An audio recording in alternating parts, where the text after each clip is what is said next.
Welcome to Candid Catholic Convos, a program brought to you by the Catholic Diocese of Harrisburg. Our mission is to humanize the Church and help you to grow in your faith, love, and understanding. I'm your host, Rachel Trochet, a cradle Catholic who's only human and struggled with faith on more than one occasion. Each week, you'll hear engaging, down-to-earth interviews and actionable strategies you can implement into your life with ease to help you grow closer to God. If you're ready to open your heart and step fully into the person God created you to be, then you're in the right place. Let's get started. Hello, and welcome to episode 130 of Candid Catholic Convos. My whole life, I've been a creative person. From spending hours drawing or producing plays with my stuffed animals, to directing movies for book reports, investing in black and white photography, and educating my peers on the beauty of stop-motion animation. Creativity is part of my DNA, and I've always been proud of it. But when I had kids and when I rediscovered my faith, a lot of that changed. It felt like an identity crisis. I felt pulled to do all the things: go to church, do the devotions, host the play dates, keep a perfect house, have docile children, hold down a career. And I wasn't doing any of them well because, my attention was so divided. But when I spent what little time I had on my creative endeavors, I felt like I came alive. I still do. Comedian and author Jen Fulwiler, in her book One Beautiful Dream, calls this the blue flame. But if we're not carving the Madonna out of stone, painting the ceiling of the Sistine Chapel, or painstakingly piecing together stained glass, is our creativity honoring God and what He's called us to?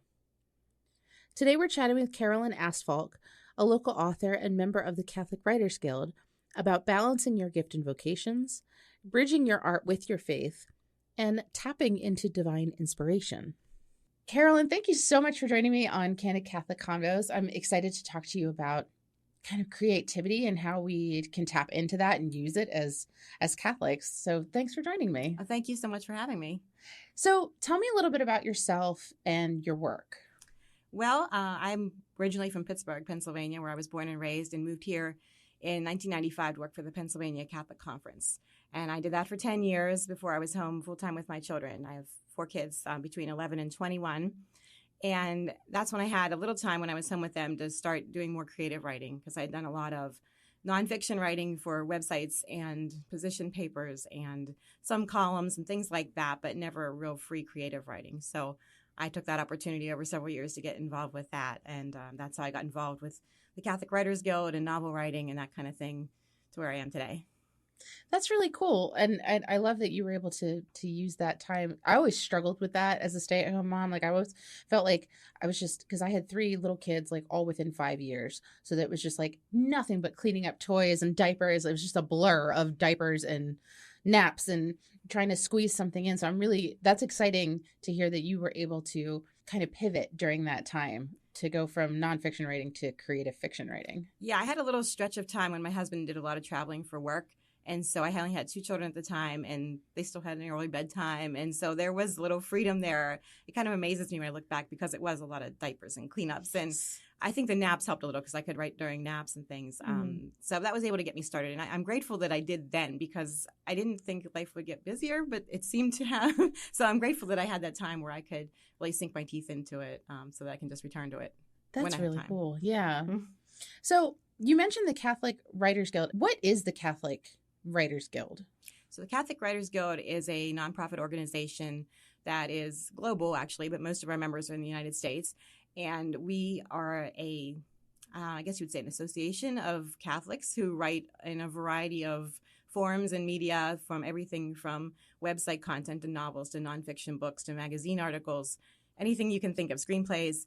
And we just have a collaborative association so that we can support one another, so that in both spiritual ways as well as practical ways of improving craft and marketing and publishing, and just generally be a support and help to one another. That's really cool. I had no idea that even existed. That's really cool. Yeah, it's a great organization. It's been building over the last, I guess it's like, must be almost 15 years now. And we have I'm trying to think of the exact numbers. I think it's close to 1,000 members. Wow. And we're active we have an online group and things like that, and do 2 annual conferences. One that's completely online, which again, they're the mom home with the kids. Like, it was manageable to do that because you could just pop in and out and get recordings later. And then they do a live conference every year. And those are just great camaraderie and then great support for what you're trying to do.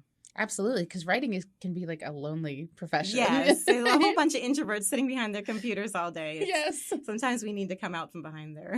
I love that. So let's talk about Catholic art and creativity as a whole. Do you think it has an important role in the church? Because I've always kind of felt, as a intrinsically creative person myself, like that if I wasn't creating Catholic art, that it wasn't suitable. Does that make sense? Like I felt like I didn't quite fit in. I think whether you're talking about writing or visual arts or any kind of art, there's usually one or two ways that you're producing it. It's explicitly Catholic or it's inherent in what you do. And so I think there's a place for both of those. And I know there's sometimes that thing where, oh, it's not Catholic enough, or it's not really what people are expecting for some kind of like catechetical, pious piece of work. But I think when we're Catholic, you can't really separate that out in anything we do. And so when you create anything, you come to it with your Catholic worldview. So that doesn't mean if you're writing a novel, it's full of overly pious, saintly people that never make mistakes. And, they're going and running off to novenas every day and everything like that. You could have a story like that. They tend to, in my opinion, if they're written with the intent of just purely being catechetical, they're not telling a story well, and they tend to be poor. Not always, but that's been my experience. But you can have a story that doesn't have all those things, but still built on a Catholic worldview, where I think certain things that we as Catholics carry around with us, it's like life is precious and valuable, that there's sin and there's redemption, all the kinds of themes like that aren't maybe explicitly Catholic, but you could read a whole wide variety of things that would be considered secular and still see those themes that are still really Catholic themes at their core. Something like a sacramental life, where there's our senses are how we experience the world and the grace of God and things like that. So it does have a place. Yes. We're not totally left out. No, I don't think at all. Again, there's two different ways. And I think it's valuable for both the creative person and people that are appreciating the art. And we're all on both sides of that at different times in different ways. But art is, I think, one of the primary ways that we are the image of God, right? Because he's a creator. So when we create, that's kind of sharing in his creativity, which I think is just an awesome gift for us. Yeah, I think I was reading somewhere that when they were talking about creativity and it relating to God, they're like, well, it says in the first few words of the Bible, God created. Right, exactly. Like the first thing he did was he created something. Yeah. And I think, too, people, I remember being at a conference once, and my friend and I were trying to promote our books, and the one lady walked by and she's like, well, the only book I read is the Bible. And I'm like, well, that's nice, but I don't think you have to stop at the Bible. I mean, of course we should read the Bible, but Jesus used stories to tell, parables. I think we're wired for storytelling inherently. So whether that's in books or music or art or whatever, and just when we speak with one another, we frame things as a story. That's how we comprehend. So I think that's a gift to us to use in a variety of ways to help people understand it and come to know Christ that way too. I love that. That's so true, because it's like, hey, I went to the store today. That's the start of a story, and right. Like you'll never believe what happened. It's like you said, it's inherent to who we are. Like not just creative people, but people as a whole. Right. That's really cool. So I had just discovered this letter. I'm sure it's been out there for a while, but this is something that was new to me. In his letter to artists, St. John Paul II identifies a cultural trend in our modern times in which, quote, another kind of humanism marked by the absence of God and often by opposition to God, has gradually asserted itself. Such an atmosphere has sometimes led to a separation of the world of art and the world of faith. So how are artists supposed to kind of navigate between these two worlds, or are we supposed to separate them entirely?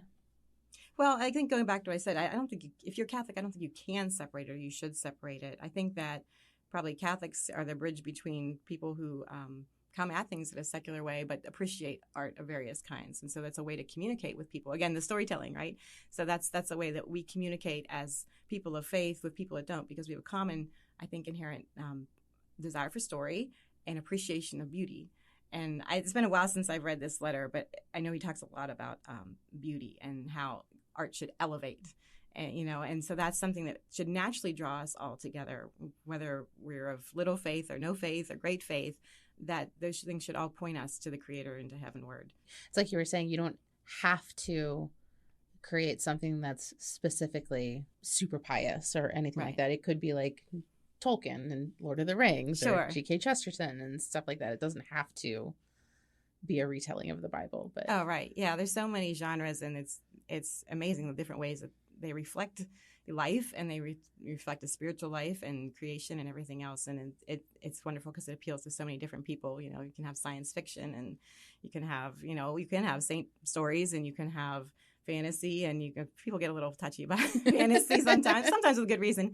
But any kind of historical, anything like that. And it's all there and available to us, like whatever you prefer. Yeah. I think my husband is a big superhero. He's super into comics and comic book heroes. And he was telling me that the one Superman movie with Marlon Brando, they modeled it after the story of Jesus, because he's the only son coming to earth, and he goes about like trying to help everybody, I think. And I thought that was an interesting comparison. Then I rewatched the movie and I'm like, oh, or E.T. even. I think even Father Zeta said something about like, that's the story of Christ. And I was like, wait, what? and it kind of is when you look at it. Yeah. Resurrection and everything. Yeah.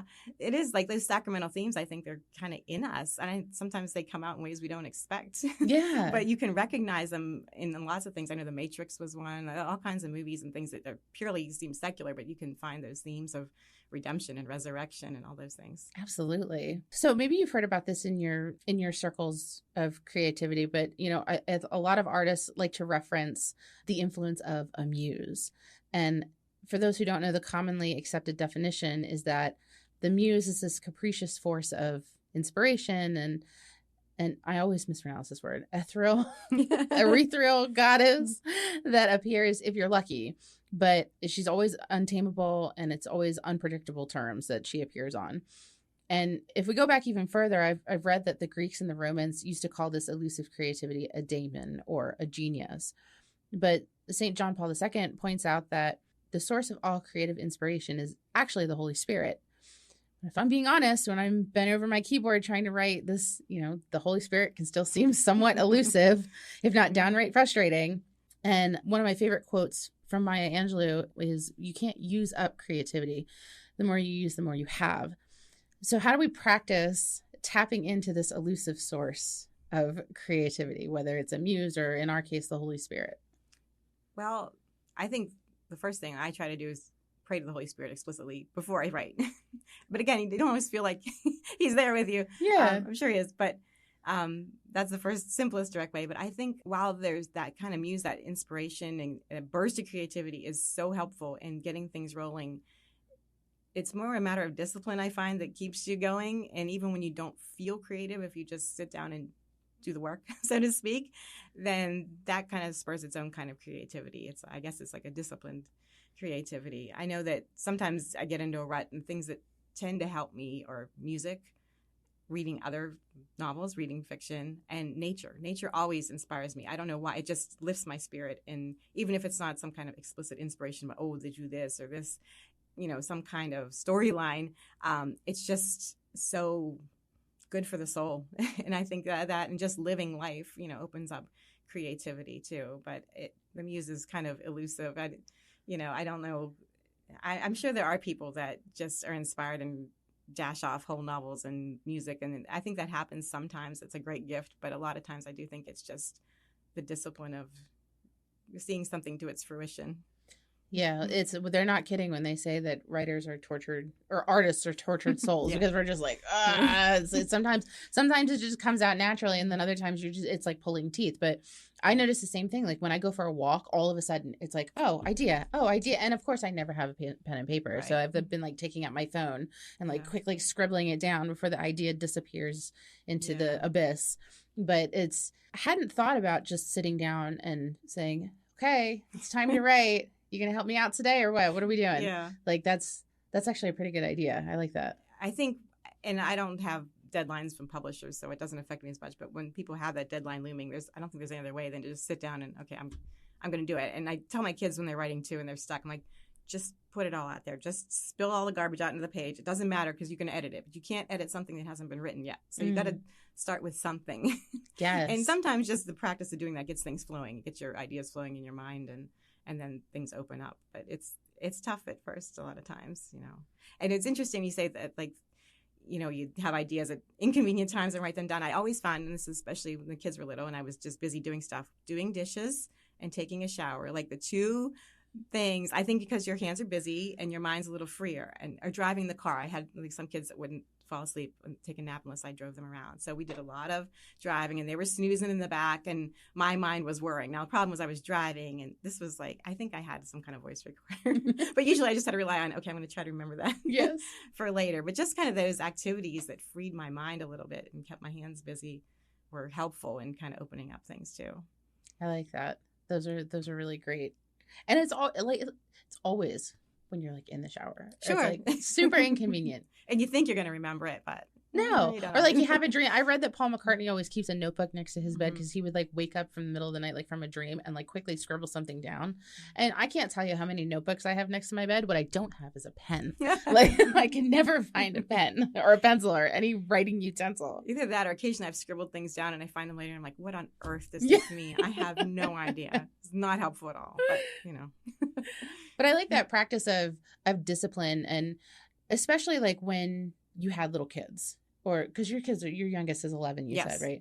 So a little bit more self-reliant now, but you know, they still need you. How do you practice that? What are some ways that we can kind of carve out that time for ourselves? Because sometimes it might feel like when we do that, when we're setting aside time for ourselves and we're not being a present wife or mother or spouse or whatever, that it's almost selfish. How do we kind of combat that? Well, I'll preface this by saying I'm bad at carving out time. So here's the things I think are helpful that would work. But obviously that there's emergent needs or something that always comes first, and they're the priority. But I don't think there's anything wrong with having a little time for creativity or something that enriches mom and makes her a better, happier, healthier, and, you know, more pleasant mom to be around. And the kids can learn to respect at a fairly young age that, okay, mom needs a little time. You know, even the little ones. I remember the first call I had was, I had this very small publisher and I was doing a first call with her and she was going to go through all the edits with me. And I had her on the phone and she's in Canada. And I was like, okay, I had 2 toddlers at home. Like, I'm going to get them set up. And our TV had broken like the week before. And then I had the iPad, like I can watch a little show, and then it wasn't charged. And I was scrambling around. I'm like, here, just pushing things at them. So they started with toys and blocks, and then they got to the puzzles. By the time I was done with the call, we had like every jigsaw puzzle we had was just pieces all over the floor. I had this picture of them like gleefully tramping on thousands of puzzle pieces that were never going to be restored to whatever puzzle they came from. You know, but it was fine. It worked out. And I've been very blessed, like, especially people in Catholic publishings and Catholic circles are very, very eager to accommodate children and understand. You know, my publisher had 5 children and she was not at all bothered by me, like, having to stop and correct somebody or whatever, you know, so it all works out fine. But I think they can learn, you know, I need a little time here. Or if you have a door to go behind, I don't have a setup really that's really good for keep people from like walking through and interrupting, you know, a little routine that like, okay, I need a half hour here. And that's the beauty of it. You can, if you get in the habit, do it in little chunks. Like it's going to be nearly impossible to sit for 4 hours and just work. But if you can grab 10 minutes here and a half hour there, and maybe every day after lunch is, you know, this is the set aside time, then it adds up, you know, it works. I love that. My screenwriting mentor, he told me what he does is he'll like print out his outline or whatever pages he plans on working for that day. And like, he'll read it in the morning and then go about his day doing whatever. And then when he had that 10, 15, 20 minutes at night, it's already been churning in his head the whole day. So then he could like quickly sprint. So I'm practicing that. I love the churning. I've spent years churning on certain things, but it does take a lot of the work out of the equation so that when you do sit down, you're ready to go. You're not sitting there staring into space like, I wonder. Yeah. It's like, no, I've like daydreamed this whole thing. It's all right here. And now I just got to get it out. Yeah. Speaking of getting it out, one of the things that I personally struggle with is perfectionism. Like, even when I'm trying to do a vomit first draft or I'm just trying to get it out, it's like, well, it doesn't sound, and then I can stuck editing. And another one of my favorite quotes is from Sylvia Plath, where she says, the worst enemy to creativity is self-doubt.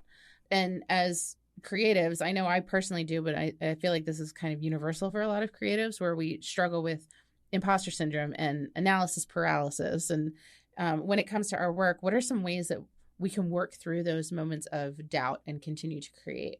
I think you're right. I think that's pretty universal. I don't know if I've met an author yet who's like super confident, like, except the people that are like really at the beginning and end of the spectrum, and they're so new that they don't realize that they're not going to just write off one draft and sell 1 million copies. And pretty quickly they have that notion corrected and figure out what's really going on. But that doesn't mean because we don't have that kind of success that we're not capable. And we all come to things with a unique worldview that nobody can replace. Like nobody can write exactly or create exactly what you are, because they don't have your experience and, you know, everything you've lived through, learned, and observed. So it all has value. But I think that it helps to define success in your own terms. If you measure success only by sales and views and things like that, it becomes really discouraging really fast. And it took me a while to kind of, not that I had really grandiose dreams, but there's a small market for Catholic fiction. So you're only going to get so big. And it was helped to redefine success for myself. And Mother Teresa says, God has not called me to success, but to faithfulness. So if we measure our success more by us listening to God's call in our life, if you feel like he's calling you to produce something, to write something, and you're faithful to that, and you work at it, and you're diligent with it, the success that you have is the fact that you've been faithful. It's not necessarily 1 million copies sold or anything like that. So I think that helps to reframe. And also, I've learned that writing is like, I always call it like a long game. It's like you don't churn something out. Even people that you think are overnight successes, you've discovered, well, they had 10 novels behind them before that novel that everybody knows about, you know? So it really takes so long to build recognition for a name or a brand or anything like that. So patience is really, really helpful in all that. But I think everybody feels that doubt. People have written, you know, I see people that are like on their 30th novel and are like, oh, I still feel like I can't do this, you know? And I feel like I haven't been diligent about writing a lot for so long. And I sit down and like, do I still remember how to do this? And I do, but you know, it's very, I think we just have to be gentle with ourselves and recognize that that's a normal feeling, but not let us stop us. You know, you have to persist. And again, if you feel like you're called to do this, that's kind of, over the last couple of years when I've been busier and not had time to write, I keep thinking, well, if God keeps laying stores on my heart, then he still wants me to write. Even if I've not made times yet, you know, I should still keep at this. So it's encouraging in that way. That's really promising, because I think that's something that I've struggled with a lot lately is like, is this what I'm supposed to be doing? And when you reframe it that way, like if God is still putting these ideas in your heart, then it's something that you should still be pursuing, because you're still thinking about it. Right. And there's a reason you're still thinking about it. But we talked about this a little bit, but I kind of want to dive into it a little bit more. Balancing work and creative pursuits, because like we have family, we have life in general, you know, we have careers. Sometimes it feels like we're forced to sacrifice one for the other. So we talked a little bit about how you were kind of able to make that work, but what would you suggest to any other creators on how to do this balancing act? I think it's self-defeating if you expect it all to work really well and smoothly all the time. Because I often feel like if I'm succeeding in one area, I'm failing in the other. Like if the house is kept up and the dishes are done and all the meals are planned, I've not been at the computer to write. Or if I've been able to write a lot, there's no food in the cupboard and, you know, whatever. So to think that we can do it all, I think means maybe it balances out over time. Like it's not all going to work at once, and it comes in fits and spurts. So I think you have to be modest in your expectations of how it actually works, because it does. Nobody in my family has starved or, you know, anything like that. It turns out okay. So I think just a patience to know that sometimes it's going to have to give a little on either side. And sometimes other people can kick in and help you in the house too. And that's good for them. It's not necessarily being selfish. That's how a family works, right? We help each other out when someone needs it. And so I think just trying to create a sense of discipline and routine to try to do what you can and acknowledge that there will be times when you can't devote to that creativity because of your obligations. And there'll also be times that, you know, you can't get all the last like minute things done that you want done because you have this other thing to do too. Just patience. That's so vindicating to hear, because I have the same. I'm like, I cranked out 5 pages today, but the dishes are like all the way up, or like, you know, everything else is clean, but like I haven't sat down at the computer for more than 5 minutes. So it's good to know that we're not alone. No, not at all. Talk to me a little bit about your books and what they're about and where we can find them and purchase them. Okay, so I write primarily Catholic romance for adults, which typically appeals to women, but there's some men that read it too. And I didn't really, when I started writing, I just kind of started on a lark with National Novel Writing Month, which is in November. And that's when I just kind of like thought, okay, I'm just going to try this challenge and see if I can spew out 60,000 words or whatever it was, 50,000. And I didn't really have any agenda as to what I was writing. It's like, oh, look, I wrote romance. So I spent a lot more time learning about that craft and all. But I had a lot of experience. Before that, my husband and I used to do engaged encounter as a leader and stuff. And so like marriage and family issues were always kind of at the forefront of my mind, I guess. And so that's kind of what I ended up writing about, which really speaks to me the most. So, and they're enjoyable. I know people like dismiss romance as fluff and this and that. And I mean, you have to be careful. Like I found out very quickly when I was trying to read other books in my genre that like I have to watch which books are explicit and which aren't, because it wasn't always readily known from reading the description or whatever. So I got better about picking out books that are nice, like sweet, clean romances. So that's pretty much what I write. I always say they're infused with theology of the body, because again, it's not explicit all the time in that, but that's my experience of, marriage and sexuality and humanity is through that lens. It's our old John Paul II lens that I write through. So I've written 5 novels. One of them is a coming age story that's more geared to older teens, but the other ones are adults, and they have happy endings, but they're also, I don't think they're too fluffy. There's usually some meat in the stories and some things to consider, and hopefully they're just enjoyable to read too as an escape. Yeah. That's really cool. And can we buy them at like Barnes & Noble, or do you have a website? Or Yeah, my website's carolinastfalk.com, and there's links to everything there. So they're available on Amazon and wherever you buy books mostly. Like you won't walk into Barnes & Noble and find one on a shelf, but they could order one if you ask them. The Catholic shop in Hummelstown usually carries some copies there, but usually otherwise it's online easiest, and it'll come in your mailbox. Nice. Well, Carolyn, thank you so much for talking to me about creativity today. I feel like not the muse, but the Holy Spirit is going to be turning out some stories for us tonight. So I really appreciate your time and for chatting with me today. Thanks so much. It's always fun to talk about fiction and art with other people. Thank you so much for listening. Our goal at the Diocese of Harrisburg is to walk with you on your faith journey. So if this episode resonated with you in any way, the easiest way to show your appreciation is by sharing this program with your network, or by leaving a review on your listening platform. You can also support us financially by making a donation online at hbgdiocese.org/DAC and clicking the Make a Donation button. Thanks again, and we'll see you at church on Sunday.